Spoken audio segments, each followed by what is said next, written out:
Hey, I'm Luke, And I'm Matt. and we're gonna do a video basically talking about why, just me, I am excited for the upcoming Shin Megami Tensei for Apocalypse for Nintendo 3DS. I played two of the games. I played 4 and Strange Journey, and Matt has played none of the games, so this is gonna be interesting discussing. So why are you excited for Shin Megami Tensei 4 Apocalypse? Gotta get the full name in there. Yep. Well, the last one, 4, right? Uh-huh. So it was really good. It did all the things you'd expect from an SMT game. You don't know. Uh, No. there was an important point it was lacking, which was the characters. Okay. Like the storyline was fine, and the world was fine, but I feel like the characters themselves were very bland and boring. Which whenever I look at the trailer in this one, it's like they look interesting and actually like they're gonna be fun Mm-hmm. to experience and go for this world. Uh, I'm interested to see if they go further with any of the choices they make in the game. Yeah. I was looking at a interview with some of the developers back in like February when the game came out in Japan. Yeah. I know they were talking about like what they think makes the series, and one of the things like one of the developers was saying was that basically like immoral choices that's like you kind of forced to pick one or another when it's kind of like you may make one and feel bad about it at the same time feel relieved in a sense, Yeah. and it kind of like makes you sell how you're selfish in a certain way or something. So it's interesting to see if they go farther with that. The main, going back to like the characters and stuff, like the main character, I really love the design. Like you can see the main artwork Yeah. for him. And it looks like the story for it's gonna be interesting. You see in the trailers, basically it seems like he was killed by like demons fighting or whatever, Yeah. and some god basically offered him a his life back Yeah. in exchange for him serving this god. Another interesting thing, story wise, especially, I mean, gameplay wise, it's kind of hard to gauge. It mostly just looks like the last one. Mm-hmm. It doesn't look like there's a lot changed. And maybe there was. I think there was like a 3-year development cycle for the same engine, so maybe there was. But at least story wise, I'll be into it. I don't know if you noticed. Do you know like the picture of the one character like holding his hand out like over the moon that went by, like the moon faded black? I don't know exactly what you're talking about. Well, it was basically one of the characters. Basically, like he making a big deal, like he's like a really big character of some importance, right? Okay. He was actually your character in the last one. Mm-hmm. So I'll be interested to see how that plays through because I know it's the same universe Yeah. as SMT4. But other than that, like the games are usually like Final Fantasy, like each number is separate in like existence. Right. This one's actually connected in some sense. So it's 4-2. It's 4-2. So I'll be interested to see how exactly that all plays in. Mm-hmm. Well, I didn't know there were like tough choices you had to make in the series. Hmm. But I guess that just shows that I really don't know much about the series at all, including the gender of the main character, which I know now. You don't know? Yes. I'll tell you, I wasn't completely sure at first either. Every time I saw him, I wasn't sure. I just had to verify, which I did find out also while I was verifying that his name, Nanashi, means nameless in Japanese. Obviously, in Japanese. It's a Japanese name. So what makes you look forward to this more than other RPGs coming out in the near future? Yeah, that's a good question because like Dragon Quest 7 is coming really close too. Yep. Um, And Yokai Watch too. and yeah, okay, much too. I don't know. I really liked what I played with the other SMT games. The like I mentioned, the immoral choices you have to make, Mm-hmm. the demon fusion, the negotiation, Mm-hmm.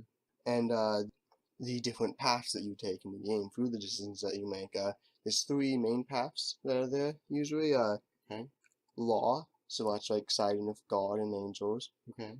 Chaos, which is siding for demons, and there's neutral, where you basically say, I don't like either of you, I'm doing my own thing. That's fair enough. Fair enough. Oops. Um, The difficult thing about that is usually you have to take down both of them then instead of having one of them on your side. Yeah? But it's what I like about that then is that it presents itself in very uniquely because it seems like, oh yeah, the demons are evil, the angels are good, right? Yeah. But you like, especially when I played like Strange Journey, I could really tell it's like, but even in like 4 as well, is like I could tell like these angels are not trustworthy. They are manipulating me with their sweet words of a perfect world, right? I could tell that wasn't good. As per usual. And then like the demons, like they were much more honest, or maybe too honest about their goals, but at the same time, like I could understand what their goals were, right? Even if Yeah. I didn't agree with them. So anyway, that's what's really interesting to me. The more choices, the what side are you going on, and then combined with the brutal difficulty, good gameplay, RPG exploration. Now, obviously, you don't know for this one, but do the other games normally have a very different ending based on which route you go? I'm not completely sure because I only did one ending in both of them. Mm-hmm. I think I looked up other endings for one of them. I don't know if it was that drastically different. Mm-hmm. I think it's really just like the game's the same for most of it, and then what, depending on what decisions you made, affect like the last bit, and then the ending, and probably what ending boss you fight. Okay. So I noticed the visuals seem very different from what a lot of other games try to do now.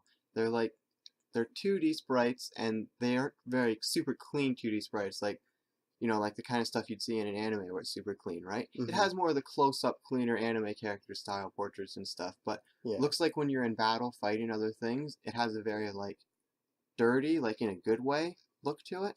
Yeah, yeah. It's the art style, like first of all, the for them going for a realistic look on the 3DS, it looks very good, Uh-huh. like in game. Uh, like I think better than Monster Hunter does. Uh-huh. Uh, but yeah, it does definitely have a very dirty. It's not trying to look clean or anything. It's definitely trying to show this is like a messed up world you're in. And other than just the way the sprites look, being visually like that, not being super clean and everything, it looks interesting visually to me because it just gives more of a sense of it's not trying to be more than it is, but it's trying to be exactly what it is. Yeah, yeah, definitely knows what it is, and I think it looks like it's going to hit that on the head. Like it almost looks like a more pure RPG than games like Dragon Quest and Final Fantasy games that are so popular. But this one almost looks like a more pure RPG than those. I don't really know how else to explain it. Uh, Just a vibe. Possibly than the some of the newer iterations, but obviously you go back to the old ones. Yeah. That's not true, but yeah, I know what you mean. It feels like it's still closely hanging on to its roots or still adopting to newer hardware. Yeah. Like it gave me a sense of playing something like Earthbound because Mm. there's not many animations. You're just looking at these 2D sprites on screen getting hurt by flashing and stuff like that. So kind of looked interesting like that because I am a fan of Earthbound. So Yeah, you should play it. I know how you like RPGs. I mean, I liked Earthbound Beginnings a lot, and that was a hard RPG. But there are so many other RPGs that I need to play. I'm like halfway through Golden Sun. I've been halfway through that forever now. But getting back on topic here. It comes out on the 20th. I'll give you my cartridge for the first one. You can beat it first 4-1. Then you can beat that before it comes out. I don't know about that. Uh, Not necessarily to do with the game itself, but something I really do like about it is the art that we see. I think I kind of mentioned it before, Yeah. and the character design. Uh-huh. It's definitely a lot better than the first one. Specifically, I want to mention is the god that the main character starts working for there. Yeah. I want just to mention here that he basically looks like if they put Ganondorf in Yeah. Tokyo Mirage Sessions. He looked like, yeah. The first thing I saw when I looked at him in the trailer was like, Ganondorf? What are Yeah, you doing yeah, here? definitely. I just thought that I'd bring that up. So, overall, what would you rate your excitement for this game star and this nameless character? Like, in comparison to the other RPGs coming out on the 3DS, especially soon. Like we mentioned, Yokai Watch, Dragon Quest, stuff like that. Huh. In comparison to them, I'd probably put it probably like about an 8. I think I'm pretty excited for it. An 8 out of 10 excitement? 8 out of 10, yeah.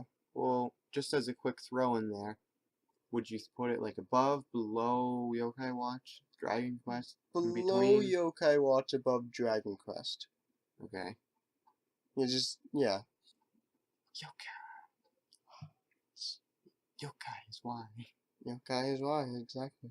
So yeah, just kind of a weird, random video. Just kind of just something we wanted to try and do. Just talk about why we're excited for new releases coming out in the video gaming world. I don't know if you've heard about them video games. Them video games. You've heard about them now. I like them video games. Peace.